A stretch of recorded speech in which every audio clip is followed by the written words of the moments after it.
Mr. Funny lived in a teapot. It had 2 bedrooms, a bathroom, a kitchen, and a living room, and it suited Mr. Funny very nicely. One day, Mr. Funny was having lunch. He wasn't very hungry, so he only had a daisy sandwich and a glass of toast. Delicious, he murmured to himself as he finished his funny lunch. After lunch, Mr. Funny decided to go for a drive in his car. Mr. Funny's car was a shoe. Have you ever seen a car that looks like a shoe? It looks very funny.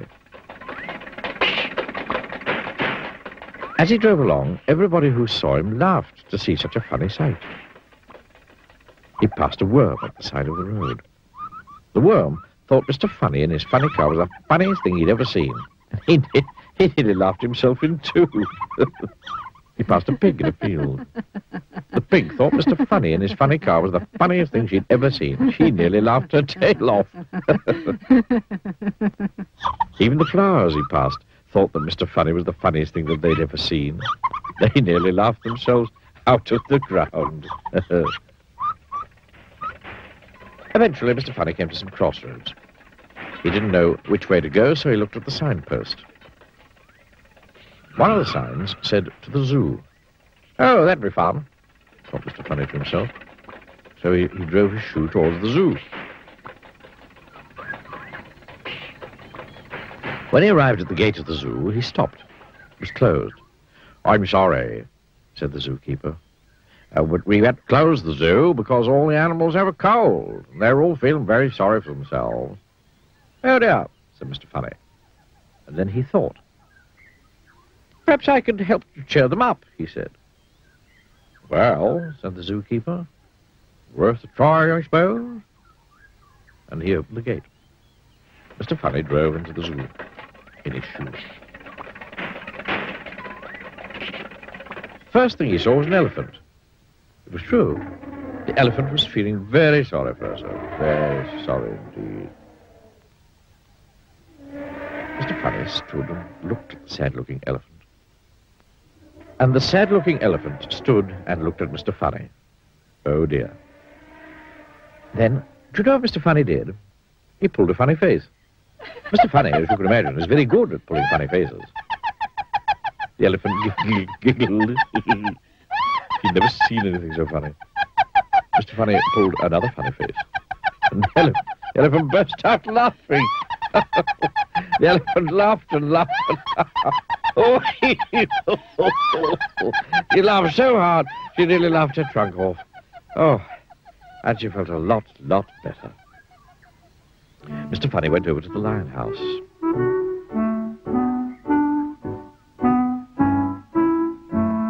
There was a lion, feeling extraordinarily sorry for himself.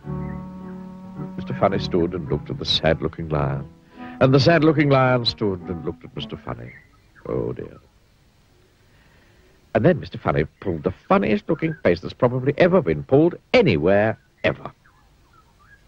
Now, you've heard a lion roar before, haven't you? Well, this lion roared, too, with laughter. He laughed so hard, he did laughed his whiskers to pieces. And then Mr. Funny went round to see all the other animals in the zoo. Oh, dear, what a miserable-looking lot. For all of them, Mr. Funny pulled funnier and funnier faces.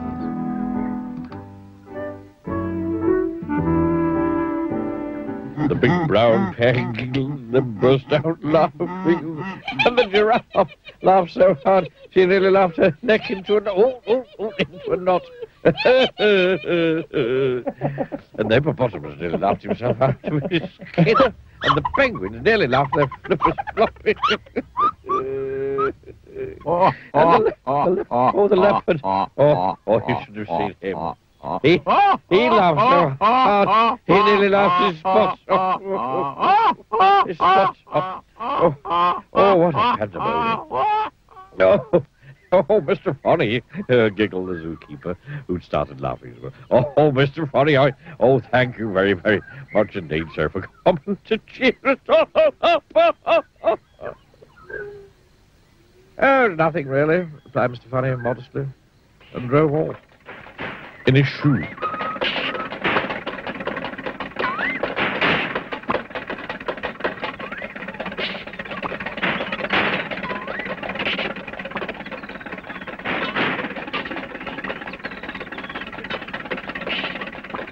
Later, when Mr. Funny arrived home, he chuckled to himself.